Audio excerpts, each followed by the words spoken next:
Yo, what's up guys, it's Trevor, and today I'm going to be showing you guys how I created the tech pack for these pants. As you can see by the pictures on screen, they turned out super nice. Still pretty new to making tech packs. I'm by no means a fashion designer by profession or anything like that.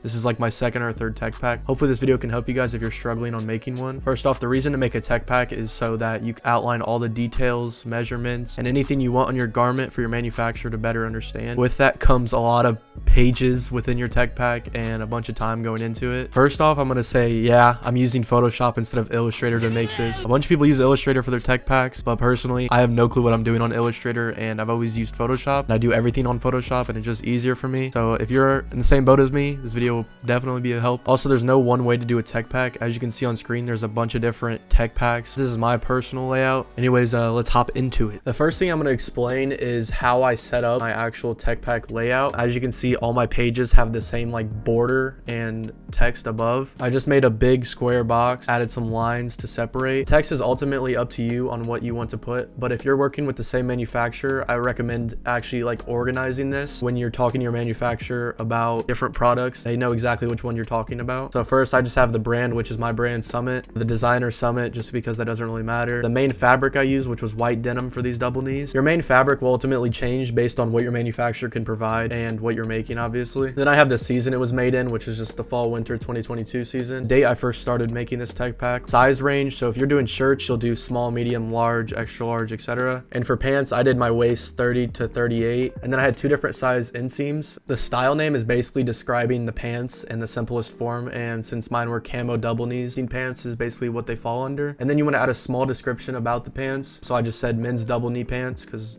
that's what they are. Right under that, I have a thing that says sketch, and this changes from page to page. So like, as you can see, this is the materials laid out, and this is the call outs for the front of the pants. So it's based on what page and what's actually on that page, which just helps you better organize your tech pack for your manufacturer. Also in the bottom right, I have page 1 of 10, since the tech pack for these pants is 10 pages, and just to better organize. So the first page of my tech packs are generally a sketch out the garment laid out. I just head straight to Google, search whatever I'm interested in making. More than likely there's a flat of it somewhere on Google. For the double knees, I actually took a picture of double knees that I have, so that's how I got that sketch. But like, if you're interested in a streetwear hoodie, boxy hoodie, a shirt, 99% sure it's on Google, and that's always a good foundation to start with, and you can build off of that. Create your own ideas so you're not exactly copying. But the sketch I basically have for these double knee pants is just average old Carhartt double knee pants. I just laid them on the ground, took a picture with my phone, and imported it into Photoshop. Just for a quick example on how I actually sketch out the pants, I found this pant on Google. You just basically paste it into Photoshop. I do this the long way. Some other people probably have faster ways, but this is the way I do it, and I'm just used to it. I'll pick a brush, choose black as the color, usually up my size to about 20. I do bold lines first, and then I'll go in more in detail with like the sewing lines. Since everything's usually symmetrical and closed, I usually just bring a guideline from the right side. If your guidelines aren't on there, click Control R if you're on Windows. Not sure about Mac. Pulls up your guidelines, and then you can just drag one over.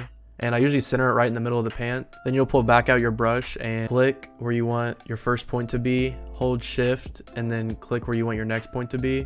And boom, we're already starting to make the pant. You can usually do this with like majority of the pants unless there's a large curve in whatever garment you plan on doing. Usually straight lines work best. Whenever I decide I'm done with the bold lines, I usually move on, make a new layer, and lower my size down to about 10 to 15 usually works best. I go in and do the smaller details such as like the belt loop or the pockets. Using the same method, just click once where you want your first point to be, hold shift, and then click where you want your next point to be. That'll make a straight line exactly where your points are at. You can obviously take more time into it than I am. I'm just showing you guys a quick example. And then you can hide this layer of the pants. Duplicate. If you want to duplicate multiple layers, you click the first layer you want to duplicate, hold shift, and then click the next layer.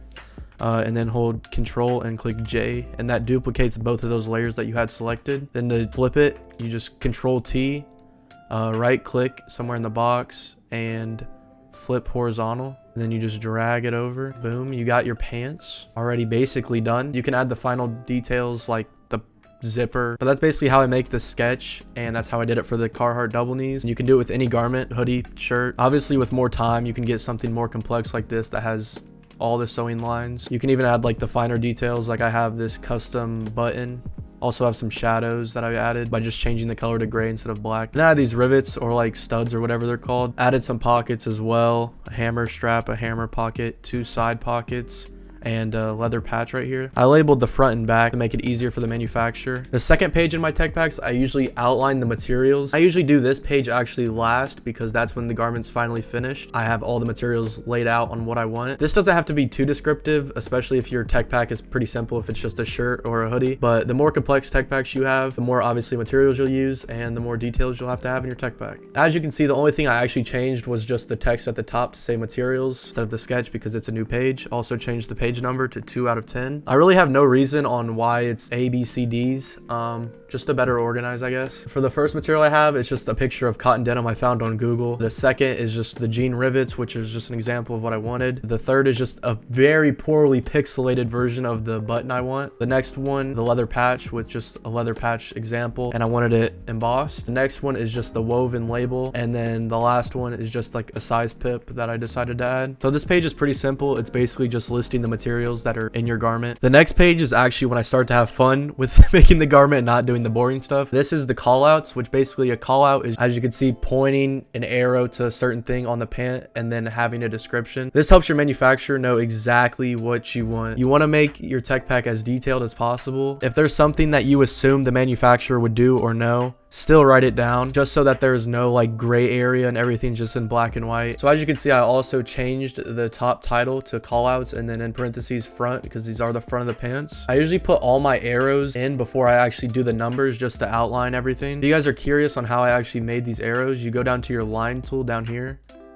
Select line tool, and then the stroke is actually what the color of the line will be, so don't worry about the fill. And then to get the actual like arrow tip, you do this gear drop down and arrowheads where it says start and end, nothing, it's just a straight line, no arrows. If you do start, wherever you start your actual click with and drag, that's where the arrow will be. And if you want straight lines, hold shift, it locks them in 45-degree increments. So the first thing I outlined was at the very top of the garment, it's just the woven label sewn into the pant. I labeled this over here with 1, and then I just said Summit brand label and size pip, and I want it folded. This will obviously change depending on your brand label or whatever is at the top of your garment, because I usually work top to bottom. The second thing I have outlined is a belt loop, which as you can see, there's 4 on the front, and the manufacturer knows that, so you don't have to individually outline each belt loop. So I just pointed to 1 and just said belt loop, signify that these rectangles are belt loops. The third arrow I have is pointing to the Summit star button, which on a later page I explain more about it to the manufacturer. 4, I have just the rivets, which you can see there's multiple, and all you have to do is really point to 1 if there's multiple and they're the exact same. 5, I just pointed to the hammer strap on the side. It's just an extra detail than a basic pant. And 6, I pointed to the double knee fabric just to 100% know that they understand that a double knee is just an extra layer of fabric centered on the pants. Also changed the page to page 3 out of 10, so we're moving up. The next page is basically the exact same of what we just did on the front, except for the back of the pants. Now this may be more or less detailed than your front depending on the garment. For 1, obviously belt loop, just to show again that these are belt loops on the back of the pants. The second thing was just pointing to the leather patch, which I also go in more detail further on in the tech pack. 3 is just pointing that this is the back pocket, and since these are symmetrical, these mean that these are the exact same. 4, I just pointed to the hammer strap, which is right under the pocket. 5 is side pocket, and then 6 is side pocket 2. I didn't use a lot of detail. Side pocket 1, side pocket 2. And then 7 is the hammer pocket, which correlates with the hammer strap. The next page on the tech pack is for labels. I usually do my neck labels or size pip labels on this page. As you can see on the bottom, I have a disclaimer for the manufacturer to read.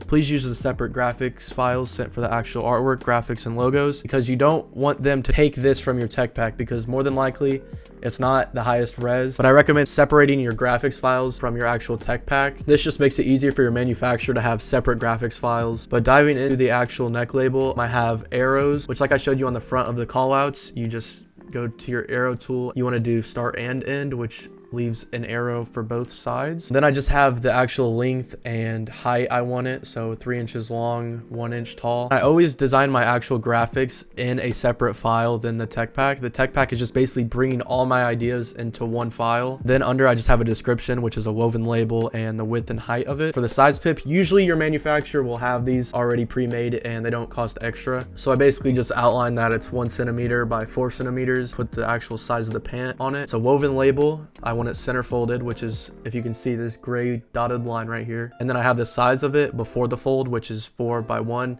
So when it's folded, it's actually 2x1. But this page is basically just exclusively for labels. Moving on, I usually do my specific like custom things on the piece. So for this, it's the custom button. I have the same disclaimer at the bottom because I don't want them to just rip this graphic and use it. It's basically the exact same as the labels. I have the size, so 1/2 inch by 1/2 inch, and it'll be embossed and it's a custom star button. And then I have the width and the height again. If you aren't sure what embossed and debossed means, I threw some pictures on screen. So a lot of people will use custom like zippers for their zip up hoodies, and that's also basically what you can do on this page too, or anything that's extra with your garment and that you want to specifically outline and showcase with measurements. The next page is very similar to the last one. It's a custom patch with the exact same layout as the button and the labels. I just did a pretty poor mock-up of a leather patch with my logo on it. Measurements 3 inches by 2 inches. Right under that I have where it says debossed leather logo patch with the measurements once more. Also have the disclaimer at the bottom because I don't want them to rip this. This is just outlining the extra accessories. I don't know the exact word. The next page is blurred out. I'm sorry, but these measurements took a week to get and they're exclusive to my brand. So I'm not going to give you guys measurements, but if you would like me to make a video on how I actually get my measurements for different garments, whether it be a zip up, a hoodie, a shirt, pants, I will make that for you guys. This page is usually a mess, but I'm going to outline exactly what my headings mean. The first one is POM, which stands for points of measurement. These are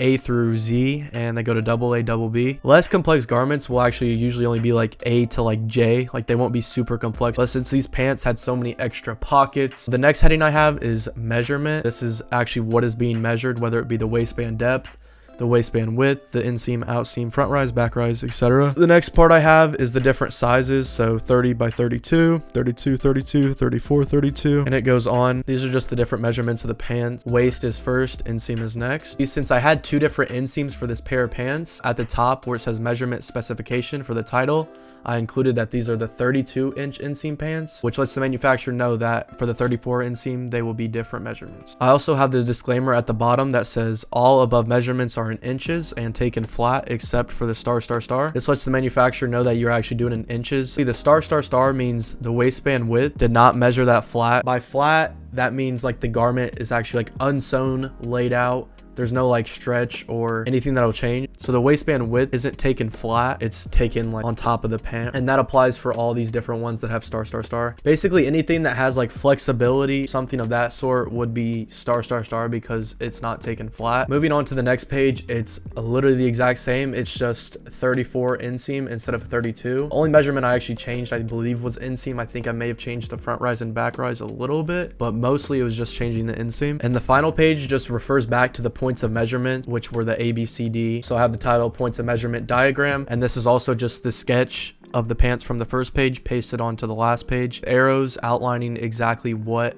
every measurement is. So if the manufacturer doesn't know what the front rise is, then she can go back to previous page, see that the front rise is E, go back to the points of measurement diagram, and E is the front rise, so it correlates. So if they don't exactly understand what you're trying to point out, they can just refer back to this diagram. So once you guys are finished, you're going to want to turn your Techpack into a PDF file. I primarily use Alibaba, but for the people that use Pakistan manufacturers and you talk through WhatsApp, it's also recommended that you use a PDF file. And you can actually do this through Photoshop. You don't have to use an extra program or pay for a program to PDF your files. The way I do it, there might be an easier way. I save each individual page of the Techpack. So for example, I'll start with like page 1. This will be the first page of the Techpack. So I'll just file, save as, and save it as a PNG file. I already have everything laid out, my 1 sketch, 2 materials, 3 callouts. And I label them by title just so they're easier for me to know exactly what each page is. And then once you save each individual page, which I recommend grouping your layers together if you don't know how to group your layers together. 2 layers that you have stuff on, click, hold shift, click again to highlight both of them, and then you hold control and click G, and that groups your layers. If you want to double click, you can change the name of them. So page 3, and then these 2 layers are in page 3. This just makes it easier for anytime you're clicking on and off your layers, because as you can see, this Techpack is a ton of layers. But when you save all your pages of your Techpack and you're ready to make it a PDF, go to File, go down to Automate, PDF Presentation, brings up this window. I label my pages in order, so 1, 2, 3, 4, 5, as you can see. Click the first one, hold shift, and then click the last page. That should highlight every single page of your Techpack, and then you click open, and as you can see, they all pop up right here. And then you do not have to change any of these settings. It's already set up fine. Click save. And then when you open up your actual folder or wherever you have your Techpack's PDF saved to, double click it and it should open up. And bam, and now your Techpack is just laid out in one nice file. But yeah, I hope you guys have enjoyed this video. If you guys have any other videos you are interested in me making or seeing, tutorials on like how to make a design, just comment that below. Drop a like if you enjoyed the video. This has been Trevor, and I'm out. Peace.